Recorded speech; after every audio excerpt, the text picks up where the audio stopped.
Selanjutnya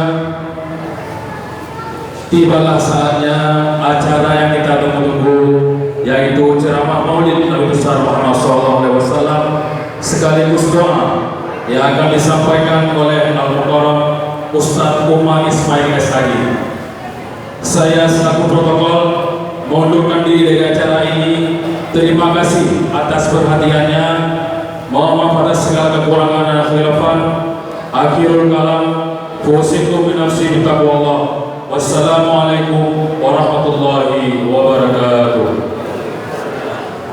Kepada Ustaz Umar Ismail SHG kami persilakan dengan segala hormat.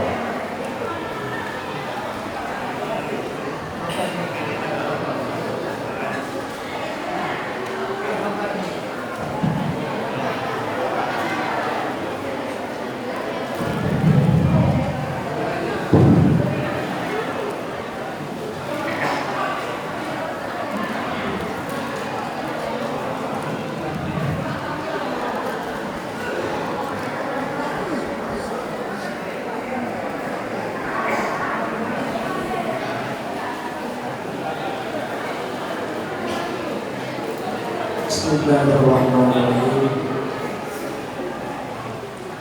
Assalamualaikum warahmatullahi wabarakatuh.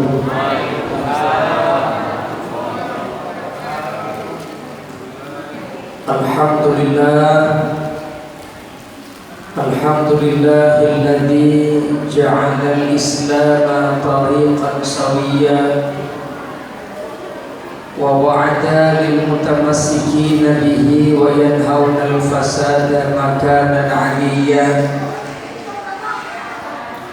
أشهد أن لا إله إلا الله وحده لا شريك له شهادة من هو خير مقاما وأحسن نديا. وأشهد أن محمدا عبده ورسوله المتصف بالمكارم كبارا وصبيا. اللهم صل وسلم وبارك على سيدنا محمد كان صادق الوعد وكان رسولا نبيا، وعلى آله وأصحابه الذين يحسنون إسلامهم ولم يفعلوا شيئا فريا. وقال الله سبحانه وتعالى: أعوذ بالله من الشيطان الرجيم، بسم الله الرحمن الرحيم. قل بفضل الله وبرحمته فبذلك فليفرحوا هو خير مما يجمعون. قال أيضا: لقد كان لكم في رسول الله أسوة حسنة لمن كان يرجو الله واليوم الآخر وذكر الله كثيرا. وقال النبي صلى الله عليه وسلم: أحب عباد الله إلى الله أحسنهم خلقا. صدق الله العظيم وصدق النبي الكريم. Yang terhormat Bapak Gesi Gampung Lamlagang,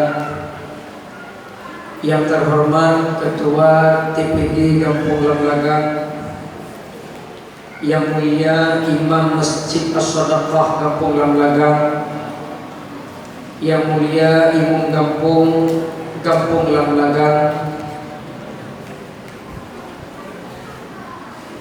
yang kami hormati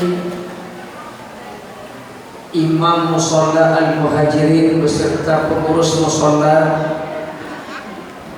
Ketua Pemuda dan perangkat pemuda yang saya hormati, Ulai Jurung 1 Gampung Lamlagang yang belum Tuhan hormati, Ustaz Ismail M. Daud, Qari kita malam ini yang saya muliakan, beserta seluruh orang tua kami, para alim ulama, cerdik pandai, tokoh masyarakat Kampung Lambagang, wabil khusus Jurung 1, dan seluruh kaum muslimin dan muslimat, para pengunjung dakwah. Semoga kita semua menjadi calon-calon penghuni surga. Secara umum, umat Nabi Muhammad terbagi kepada dua golongan. Secara umum, umat Muhammad terbagi kepada dua golongan. Golongan yang pertama ada yang dinamakan dengan umat dakwah. Siapa umat dakwah? Umat yang hidup setelah Nabi diangkat menjadi Rasul dan menjadi sasaran dakwah Rasul. Orang-orang yang hidup bila Nabi diangkat jadi Rasul dan menjadi objek dakwah Rasul, itu namanya umat dakwah. Sedangkan umat risalah adalah umat yang hidup setelah Nabi diangkat jadi Rasul. Mereka beriman kepada Rasul, mereka mengamalkan apa yang Rasulullah sampaikan, mereka loyal kepada Nabi. Itu disebut dengan umat risalah. Umat dakwah belum tentu umat risalah, tapi umat risalah sudah pasti umat dakwah. Begitu juga dengan saya malam ini ceramah di Musalla Al-Muhajirin. Yang hadir malam ini ada jamaah dakwah, ada jamaah risalah. Siapa jamaah dakwah? Jamaah dakwah adalah jamaah yang hadir dari rumah kemari, selesai dengar dakwah, ya sudah, kita mau belahuna, dibelahui udah. Itu namanya jamaah dakwah. Lalu ada juga yang hadir malam ini jamaah risalah. Selesai dakwah, betul-betul mendengarkan, ingin mengamalkan, semangat beribadahnya muncul setelah dakwah, betul-betul ingin mengamalkan apa yang disampaikan oleh ustaz. Itu namanya jamaah risalah. Jadi malam ini ada yang jamaah dakwah, ada yang jamaah risalah.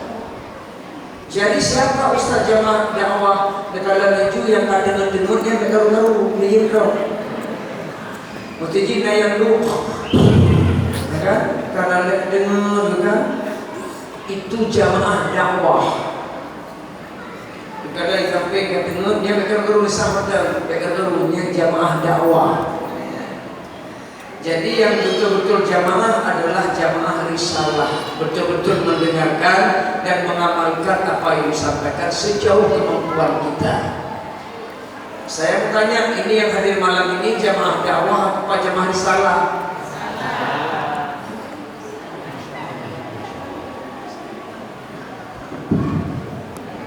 Itu anak umat bukan roh. Satu dua.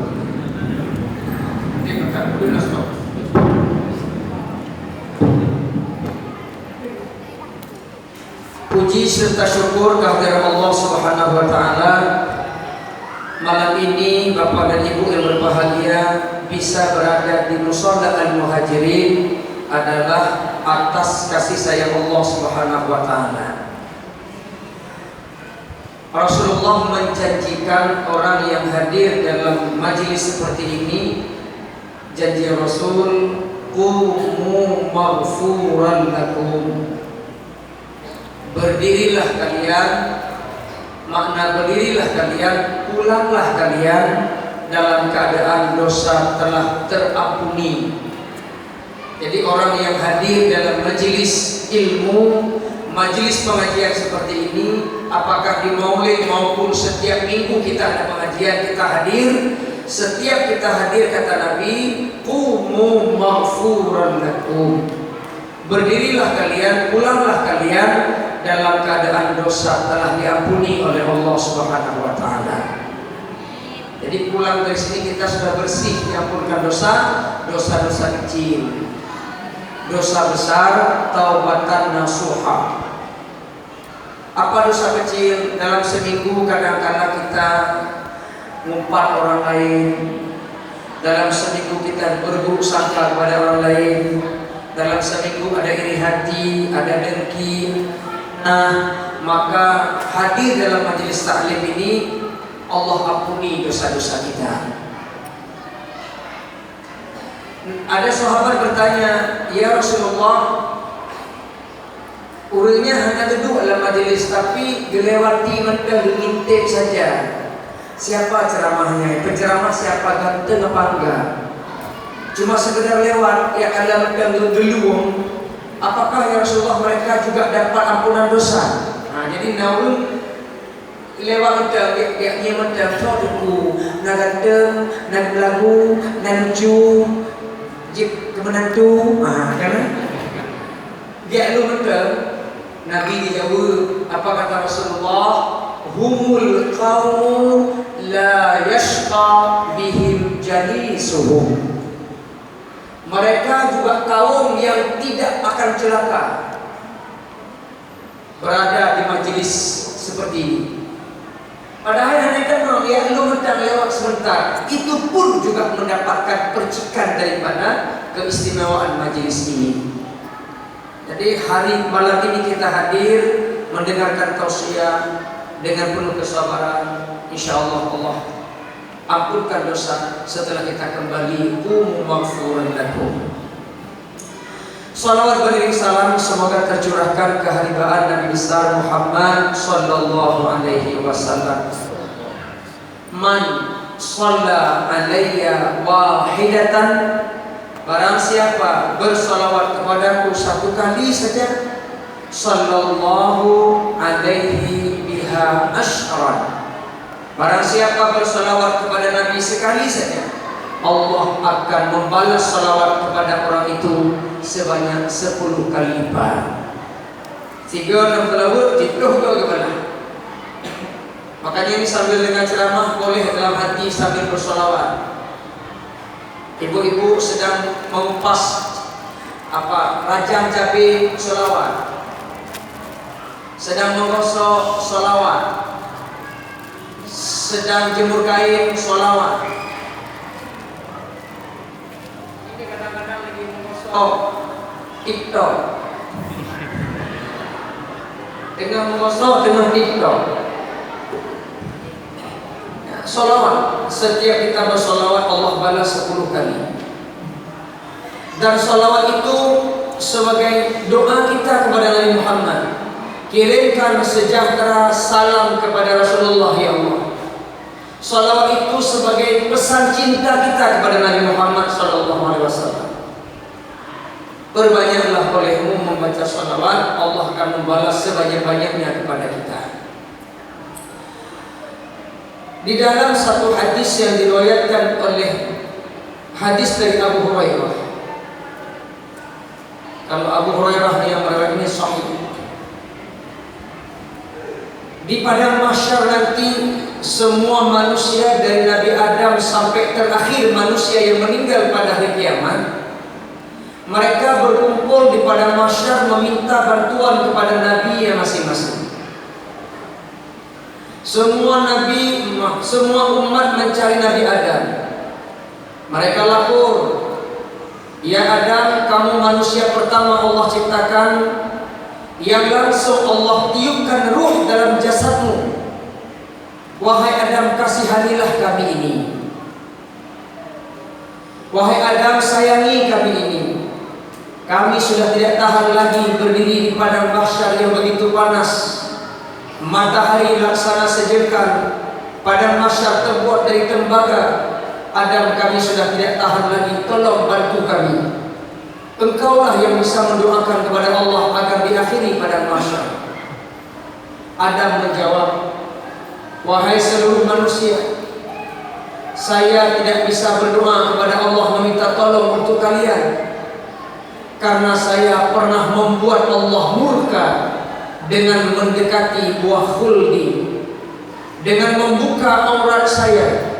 Maka Allah murka kepada saya. Hari ini saya tidak bisa berdoa memberikan pertolongan kepada kalian. Kalau kalian membutuhkan pertolongan, cari yang namanya Nuh alaihissalam. Bedah manusia yang nikah Nabi Nuh. Begitu jumpa dengan Nabi Nuh diminta tolong oleh manusia. Wahai Nuh, engkaulah Nabi yang mulia, tolong doakan kami, kasihani kami tidak tahan lagi padang mahsyar. Nuh juga menjawab, wahai seluruh manusia, saya pernah berdoa kepada Allah agar dihancurkan umat saya. Karena doa sudah saya sampaikan, maka hari ini saya ditutup doa buat saya mendoakan kalian. Kalau kalian membutuhkan doa pertolongan pada hari ini, cari yang namanya Ibrahim. Bedah manusia minta Nabi Ibrahim. Nabi Ibrahim menjawab, wahai seluruh manusia, saya tidak bisa tolong kalian karena saya pernah berdusta kepada Allah 3 kali. Lu karena pernah lu berbohong lega, maka Allah menyokap stop doa, lebih doa baru pada masyarakat karena menyebabkan berbohong 3 kali Nabi Ibrahim.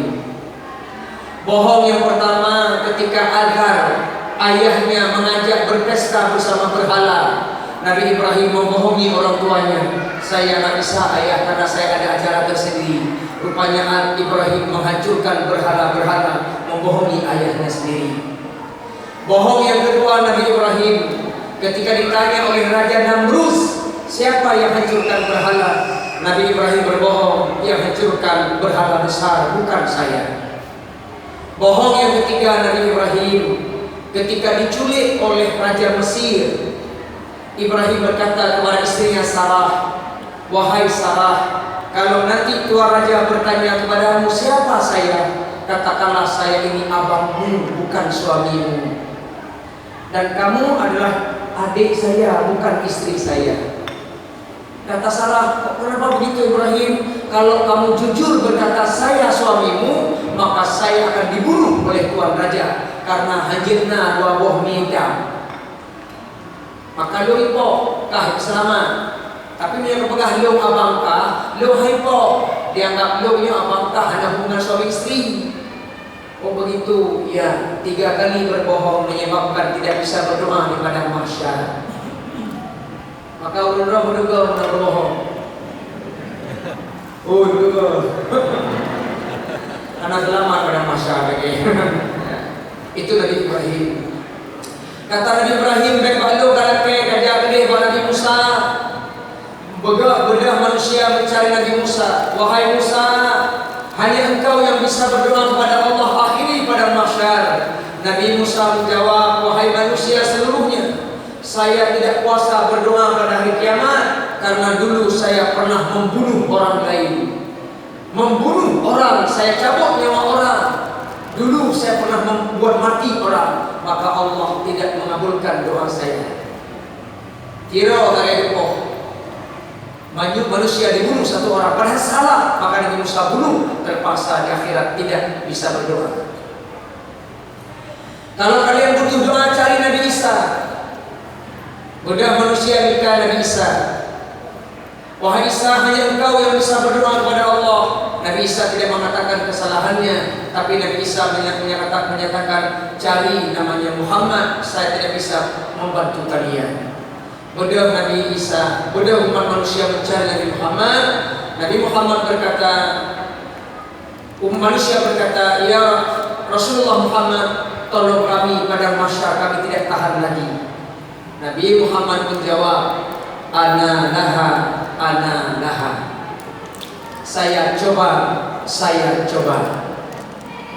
Nabi Muhammad jawab apa? Ana laha, ana laha. Saya coba, saya coba. Ibu-ibu tidak rugi dengan ceramah malam ini. Alhamdulillah, kajian bahasa fikih. Ana laha, ana laha. Coba ulang ibu. Artinya apa? Iya. Besok pagi menyuruh gosok baju adik suami, mama gosok baju ayah ke kantor. Ana laha, ana laha. Saya coba, saya coba. Kena pungo kaham.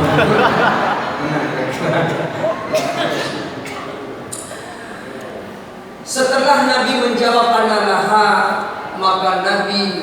diperintahkan untuk berdoa. Bukan beliau berdoa di arasy Allah Ta'ala, memohon kepada Allah sambil sujud. Atas permintaan manusia tadi beliau sujud di arasy Allah, meminta kepada Allah supaya diakhiri pada mahsyar. Ya Allah, ya Rahman, ya Rahim, manusia sudah tidak sanggup lagi berdiri di padang mahsyar ya Allah. Mereka meminta kepadamu akhiri pada mahsyar. Hadirkan jembatan sirat, hadirkan mizan, hadirkan surga neraka. Manusia tidak sanggup lagi berdiri. Allah langsung menjawab dengan kalimatnya yang begitu indah. Ya Muhammad, irfa' ra'saka was'al tu'tah washfa' tushaffa'. Wahai Muhammad, irfa' ra'saka, angkat kepalamu. Kenapa kalimat angkat kepalamu? Karena Nabi berdoa sambil sujud. Maka salah satu tempat yang paling mustajab berdoa dikala sujud, terutama di akhir sholat, sujud terakhir. Oh, dia baca lega subhana rabbil a'la, lanjutkan doa sesuai dengan hajat kita masing-masing. Rasulullah begitu di sujud terakhir beliau membaca doa, seringkali beliau baca Allahumma khtim lana ya Allah bi husnil. Itu doa di akhir sujud beliau. Kalau kita ada hajat lain berdoa silahkan. Kalau bisa berbahasa Arab bilafaz, tapi kalau nggak bisa bahasa Arab doanya itu dalam hati saja. Hanya bahasa Arab, nanti bilafaz, karena dalam sholat tidak boleh bercampur dengan bahasa lain kecuali bahasa Arab. Pun laki mengaji dengan bahasa kita masing-masing, tapi dalam hati. Allah mengerti segala bahasa, nggak usah takut. Lo kenkur Zibreh, bahasa Zibreh. Ya Allah, bila berkaya, menahan dia, pada aja, berdoa dia, kacau, boleh buat aja. Boleh, silakan. Allah tahu. Tapi lah nanti. Apa doa Nabi? Irfa' ra'saka. Muhammad, angkat kepalamu. Was'al tu'tah. Minta, saya kasih. Minta, saya kasih. Washfa' tushaffa'. Beri syafaat, saya terima syafaat. Setelah Nabi diberikan peluang memberikan syafaat, mulailah beliau memberikan syafaatnya. Kepada siapa Rasulullah berikan syafaat? Kepada umatnya yang anggota wudhunya mengeluarkan cahaya. Abu Hurairah mengatakan umatnya yang anggota wudhunya mengeluarkan cahaya. Jadi tidak semua orang dapat syafaat. Hadirku kamu ada maulud kalau di dalam agama lima ke na maulud nang ke dengan madayah kuade. Kamu membuka maulud tak long sampai pergi idam mana mau tempat pergi idam lapih dalam berpok syafaat Nabi. Dan terbayar nyai hanarku. Sorry Dodi. Kan ba idam lapih kecau ukuran syafaat. Kan ba muslawat putuh mataku kecau syafaat. Tapi diambil syafaatnya itu yang mendapatkan syafaat mereka yang anggota wudhunya mengeluarkan cahaya. Apa hubungan wudhu dengan sholat? Arti wudhu di situ mereka yang sholatlah yang mendapatkan syafaat Nabi. Menyuhana temayah hana cerita. Inna awwala ma yanzuru, sesungguhnya apa yang Allah lihat pada hari kiamat pada hari kiamat nanti, amal seorang hamba yang dilihat adalah sholatnya dulu. Kalau sholatnya beres, yang lain beres. Kalau sholatnya rusak, yang lain rusak semua. Jadi yang berbuat syafaat, yang anggota wudhu ini bercahaya. Ketika ada ceramah di Pasir Kota, ada ibu-ibu majelis taklim tanya, Ustaz Umar, di samping rumah saya ada juga ibu-ibu wajahnya bercahaya gede, tapi hantu jauh dia hantu itu mayang. Nyo lagi nyan berbuat syafaat Nabi. Belum jauh nyan bercahaya gara-gara bedak skincare. Kerana berbuat skincare-nya utawina. skincare, obat pemutih, bedak pemutih. Cukup putih muka ya Allah, putih bercahaya gitu. Kenyan yang berbuat syafaat, Nabi adalah orang yang tunai sembahyang, ada sholat, itu yang dapat syafaat Nabi. Jadi semua kita berharap diberikan syafaat oleh Rasulullah Sallallahu Alaihi Wasallam. Pada malam yang berbahagia ini, salah satu amal ibadah kita adalah melaksanakan peringatan Maulid. Tujuannya tidak lain sebagai bukti cinta kita kepada Nabi. Jika ditanya orang, mana dalil Ustadz Maulid? Sekarang ini kan setiap Maulid, bulan Maulid kekaru gitu. Asal ada Maulid kekaru, asal ada Maulid kekaru. Dan yang dah dalil Maulid, mana hadis Maulid? Kalau minta jawaban ada kata-kata dalam Al-Quran peringati Maulid, memang tidak ada. Sama juga Pak, seperti Adi Armando. Nanti Adi Armando awalnya pulang. Lagi pegang Adi Armando. Mana ayat tentang sholat 5 waktu? Mereka memang hana lagi di selera. Begitu juga Maulid, tidak ada kalimat langsung menyatakan peringatan Maulid, tidak ada.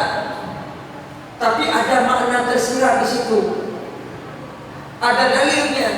Sebahagian ulama mengambil dalil adalah surah Yunus ayat 58. Jadi jika ditanya orang nanti, mana dalilnya? Dijawab itunya. Surah Yunus ayat 58. Siapa ulama? Salah satunya ulama yang mengatakan itu sebagai dalil Maulid adalah Jalaluddin As-Suyuti di dalam kitab Ad-Durrul Manthur. Itulah ayat tentang Maulid. Mana hadisnya? Dari Abu Qatadah. Wa su'ila an shaumi itsnaini. Abu Qatadah bertanya, "Mengapa engkau berpuasa hari Senin?" Beliau jawab, "Saya berpuasa hari Senin karena saya lahir hari Senin." Nah, sehingga beliau memperingati kelahirannya dengan melaksanakan ibadah. Jadi mana ayat Maulid? Surah Yunus ayat 58. Bismillahirrahmanirrahim. Qul bifadlillahi wa birahmatihi. Katakanlah Muhammad dengan rahmat, dengan karunia-Nya, bifadlillahi, dengan karunia Allah, wa birahmatihi, dan dengan rahmatnya, fabidzalika falyafrahu, maka yang demikian itu bergembiralah oleh kalian. Menurut ulama Jalaluddin As-Suyuti dalam kitab Ad-Durrul Manthur, makna bifadlillahi al-ilmu wa birahmatihi Rasulullah Muhammad sallallahu alaihi wasallam. Arti bifadlillah itu adalah ilmu, sedangkan makna yang dimaksud tafsir daripada rahmah itu adalah lahirnya Muhammad sallallahu alaihi wasallam. Berarti katakanlah Muhammad dengan ilmu dan dengan lahirnya Muhammad, dengan diutusnya Muhammad, hendaklah kalian bergembira. Jadi waktu kita peringati lahir Nabi Muhammad, bergembira, senang. Baik bunyi. Pada diumumkan di PKM, di Kadus atau para lorong, para jurung, adanya insyaAllah maulud tanggal sekian bulan sekian. Nah ya warga bunyi, ya Allah, ya maulud dusun bulan mata dari mangga, maulud tu maulud dalam bulanku. Ya Allah, hantro waro, ini kolesterol, maka ini maulud tapi masalah kolesterol. Bunyi, bukan maulud bunyi. Padahal Allah sudah katakan fabidzalika falyafrahu, bergembiralah oleh kalian ketika kita buat maulid. Ini kadang-kadang Imam Bibir sedekah 4 Petro Medan. Ini pahala berkemayang, ya Allah, Imam Bibir sedekah kau lah. Ijak penitia contoh itu. Assalamualaikum Bu, waalaikumsalam. Ada apa di kami panitia maulid musalla muhajirin? Ada urusan apa sama saya? Kami datang ke kemari minta sedekah sedikit. Untuk apa sedekah? Siang hari kita makan maulid, malamnya ada ceramah, kita sedekah ceramah sedikit. Siapa penceramahnya? Ustaz Umar Ismail. Orang mana dia tuh orang mana tuh? Orang Pidijaya. Daerah mana Pidijaya kira-kira? Merdu. Kampung apa dia? Merdu. Kampungnya apa kampungnya? Ya Allah maki kayak jauh dia udah. Di Masjid Tuhan. Bagus ceramahnya, bisa lah. Nanti waktu ceramah ada bagi snack. Ya Allah, orang juga yang gue itu apa? Ada bagi snack. Ada bagi snack. Apa snacknya? Kue kotak. Berapa potong kue yang kotak itu kira-kira berapa potong kuenya? 3 potong. Aqua gelas 1, kotak 1. 3 potong kue apa aja jenis kue? Jenis kuenya apa aja jenis kuenya? Ya Allah, kok gelap kayak gak boleh. Adek kanah dikere. Kan penceramah orang merdu kena adek kanah. Adek kanah dikere, bolu dikere, timpan dikere, aqua gelas 1, kotak 1. Dihitung terus, lebrek kue, lebrek, aqua gelas lebrek, kotak lebrek. Ini ambil sedekahnya.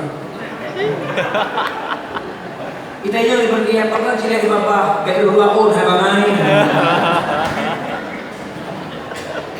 Begitu panitia terima sedekah 5.000, balik panitia pulang. Belum, dek, jangan lupa ya, waktu ceramah nanti saya datang juga, saya bawa anak 5. Dia bawa anak 5 bro, kok nyanti bro, aduh 6 bro, apa di bawah kotak tuh ya? 6 bawah kotak, sama kotak aduh 5.000 kali 6 aduh 10.000 kali sedekah aduh gua panitia. Di blacklist sebenarnya rumahnya mereka jali ruko waktu tiap tahun yang pernah sedekah 5.000 sedekah pep Pro Medan. Apakah itu gembira? Tokoh pertama yang bersedekah memperingati lahiran Muhammad adalah Abu Lahab. Abu Lahab tokoh pertama yang mengeluarkan harta karena gembira lahiran Muhammad. Enggak tanggung-tanggung harta dikeluarin, apa? Budak dimerdekakan. Budak itu mahal. Budak itu dapat bukan gratis, beli di tengah pasar. Ya Pak Syahan, budak hanya lenggak budaknya berdiri. Kepa budaknya itulah tenaga kerja di rumah. Budak itu untuk mengurus rumah, ngepel, semurah, buri, kadang-kadang kumana majikan. Itu kerja budak.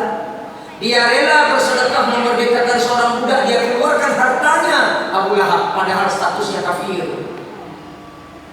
Sehingga ulama mengarang satu syair untuk Abu Lahab. Idza kana hadza kafira ja'u dhanbuhu bi tabat yada ja'u dhanbuhu bi tabat yada bil jahim mukhallada ata annahu bi yaumil itsnain daima yukhaffafu anhu bi sururi Ahmad. Itu syair Abu Lahab. Idza kana hadza kafira, ketika Allah menstempel, memvonis Abu Lahab dalam kekafirannya. Abu Lahab divonis oleh Allah kafir. Di mana vonisnya? Ja'u dzambuhu bi tabat yada, dalam ayat tabat yada surah Al-Lahab.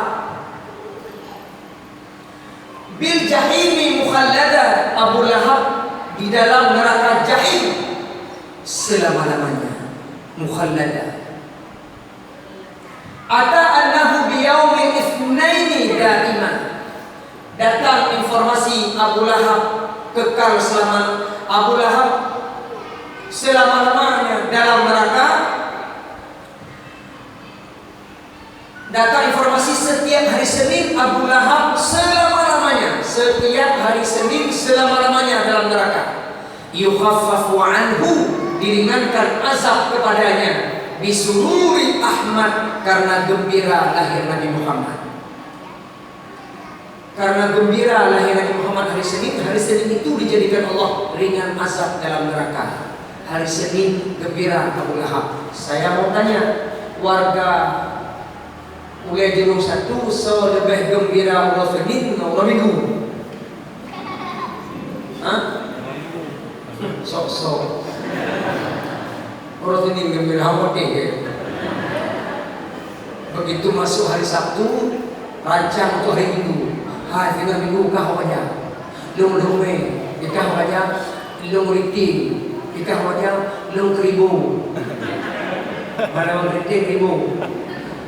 Udah kita rancang untuk hari Minggu, berarti lebih senang hari Minggu daripada hari Senin. Pada siapa lebih senang hari Minggu daripada hari Senin?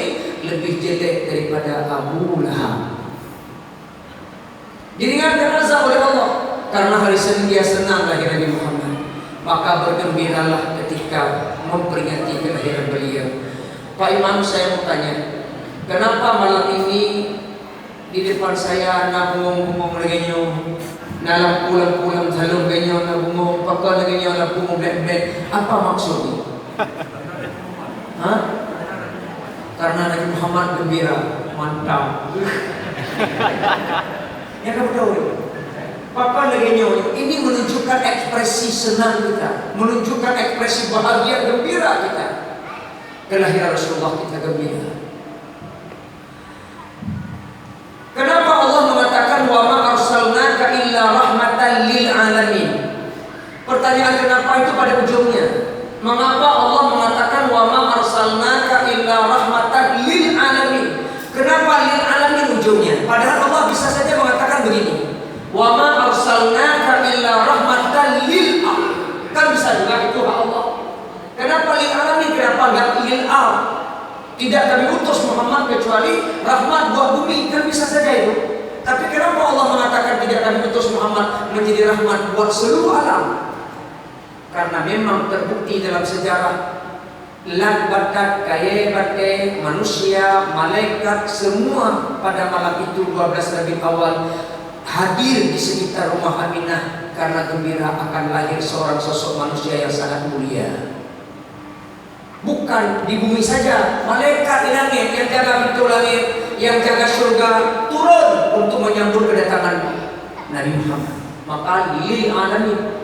Termasuk dikatakan Asyah dan Maryam. Di mana posisi Asyah Maryam? Dalam surga. Mereka pun juga turun menemani Aminah melahirkan. Maka rahmatan lil alamin. Seluruh alam senang lahir Nabi Muhammad. Kalau kita mendengarkan cerita kenapa rumah Aminah bercahaya, ya wajarlah. Yang hadir di rumah Aminah itu bidadari. Makanya bidadari itu bercahaya, keluar cahaya rumah Aminah.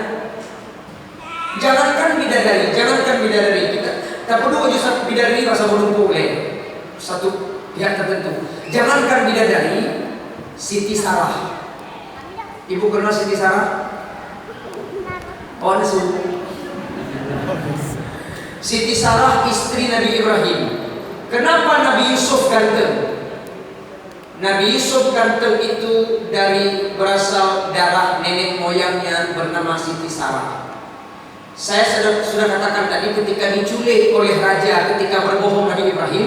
Kenapa diculik? Karena kecantikan Siti Sarah membangkitkan birahi Tuan Raja Mesir. Diambillah Siti Sarah, dimasukkan ke kamar Tuan Raja, mau direnggut kehormatannya. Allah melindungi Siti Sarah, diselamatkan Siti Sarah daripada nafsu Raja Mesir, karena akan lahir dari Siti Sarah seorang nabi bernama Ishak. Bagaimana diselamatkan? Maaf, dikala Tuan Raja mengejar Siti Sarah, nafsu ingin menyalurkan syahwatnya. Wate lihat cukup kencang Pak. Wate yang drop Siti Sarah lemir.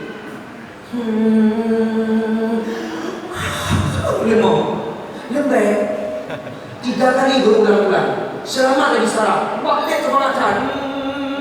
Otak dia kalemi. Lu lelam, waktu ditangkap lembek. Sehingga raja berkata, keluarkan perempuan ini bisa membinasakan saya. Kasih hadiah buat dia seorang budak bernama Siti Hajar. Dan kalian balik semangat pakai kalemi. Ibu pernah merasakan kayak itu? Pernah merasakan ibu? Balik cukup dengar. Udah kan dengar. Bagaimana? Niat tak kenang DM gitu Pak. Jadi itu biasa ya. Itu lebih ya wajah kamu gitu. Bukan. Karena saking cantiknya Siti Sarah sehingga turun kepada Nabi Yusuf. Maka kalau ditanya kenapa Yusuf ganteng, berasal dari kecantikan Siti Sarah. Sehingga ulama mengatakan kecantikan Siti Sarah kalau berjalan di dinding yang gelap, maka dinding gelap akan berubah jadi terang karena pantulan putih kulit Siti Sarah. Karena lagak bijak bintihnya bintih seput je terang. Duna lagak Siti Sarah. Acija urina lam nagang pak bintih terang. Je seput bintih. Hai duna lagak. Itu satu. Lalu apalagi kelebihan Siti Sarah kata ulama, kalau Siti Sarah minum air mengalir di tenggorokannya tembus pandang sampai keluar. Doknan lipih, doknan putih, doknan lagak, doknan bersih lehernya, minum air tembus pandang sampai keluar, mengalir air di tenggorokan. Gimana lah? Coba ini yang pak baju bakso gajah. Bakso gajah kayak mama, ibu ada juga, mana lemah ada bakso. Kenapa leher menggerakkan? Itu agak begitu. Nah, itulah Siti Sarah. Jadi wajar kalau bidadari melahirkan cahaya di rumah Aminah. Sehingga Rasulullah mengatakan dalam hadis Imam Bukhari, jika bidadari turun ke dunia lalu membuang ludah ke 7 samudera, maka lautan asin akan berubah lebih manis daripada manisnya madu. Bidadari kita gerumah gebok hingga 7 laut, 7 samudera, air laut asin berubah lebih manis daripada manisnya madu. Gimana? Tinggal bengah kompak dia tinggal bengah. Baik dalam apa, baik dalam muka. Aja udah mulai dia bareh padu. Inang-inang lang belakang serentak buang iwa bahu. Insyaallah ilahul masin jir ke pay itu. Iwa. Buka, kita lanjut. Malam itu seluruh makhluk bergembira kelahiran Nabi Muhammad, maka disebut wa ma arsalnaka illa rahmatan lil alamin. Seluruh alam, bukan bumi saja, bukan lil alam, tapi lil alamin, seluruh alam. Lalu apakah dengan kita bergembira lalu bersedekah? Contoh dalam belakangnya, genang itu bak daya tubuh adik, pekeh akan membuat kita miskin dengan selalu maulid. Apakah harta kita akan hilang? Mari kita buka sejarah satu. Bisa dibaca sejarahnya di dalam surah Al-Ahzab ayat 9 sampai dengan ayat 26. Al-Quran surah Al-Ahzab ayat 9 sampai dengan ayat 26 itu menceritakan tentang kisah perang Khandaq. Cerita ini saya sampaikan untuk memotivasi Bapak Ibu di dalam bergembira mengeluarkan harta untuk bersedekah. Dalam kisah perang Khandaq ada satu kejadian yang motivasi kita untuk bersedekah demi Rasulullah. Perang Khandaq adalah perang Gali Paret. Yang mengusulkan Gali Paret adalah Salman Al-Farisi. Salman berkata, ya Rasulullah, untuk menghadang sekutu, makanya disebut Al-Ahzab, itu sekutu. Coba lihat terjemahnya, Al-Ahzab itu sekutu. Untuk menghadang pasukan sekutu kafir Quraisy di Mekah dengan Yahudi di Madinah, maka bagaimana kalau kita gali paret? Itu Salman Al-Farisi yang usul. Dijawab Nabi, boleh. Saya terima usul, ayo kita bekerja gali paret. Berapa panjang paret Bapak Ibu? Panjang paret digali itu 12 km. Dari Inong mana kira-kira? Darussalam. Dari Sinong Darussalam, dokumen panjang paret. Berapa lebar paret? Lebarnya 4,5 meter. Berapa kedalaman? 3,5 meter dari lantai ke tiangnya. Leher dia tengok. Sedang menggali paret tiba-tiba terdapat di tengah parit batu cukup besar. Ikutlah sahabat, ya Rasulullah, menyebabkannya tak biarkan akan menjadi jembatan kafir Quraisy melangkah ke Madinah. Kami sudah mencoba menghancurkan sebanyak 20 orang, tidak sanggup ya Rasul. Kami serahkan kepada engkau. Nabi dengan mukjizatnya, beliau turun, beliau pecahkan sendiri, hancur. Setelah batu hancur, sahabat minta izin. Ya Rasulullah, izin kami istirahat dulu boleh? Cuaca cukup dingin, kamu gaduh. Mihal badai ya Rasulullah nekalangan. Istilahlah badai ya sahabat. Istilah badai, bapak di rumah badai ini bika. Ya Rasulullah, terpaksa kami ikat perut karena kami lapar ya Rasulullah. Kami istirahat dulu boleh? Jadi ibu-ibu bapak sekalian menumpang perut lapar ikat badai. Jadinya puasa insya Allah belum pun. Karena saya belum pun dengan 2 belum pun dia nggak puasa. Jadi menyukai muncul lipur kata mencoba nikah sampai buka puasa. Ini cara haji untuk menumpang perut. Jadi sahabat dengan kukuh Nabi ke rumah ya Rasulullah kata, kamu dia tak pakai terpaksa kamu ikat ini. Nabi tersenyum. Kalian lapar? Iya ya Rasul. Kalian ikat batu satu? Iya. Maka kalian doa? Iya. Di rumah Nabi 2 pakai. Sahabat tinu, Nabi 2, itulah sahabat. Kerja tu malam, dia tinu ke yang mana? Oh, kerja tu. Kerja tu. Ya. Ketika Nabi mengangkat baju, menampakkan batu 2 batu, ada seorang sahabat menengok.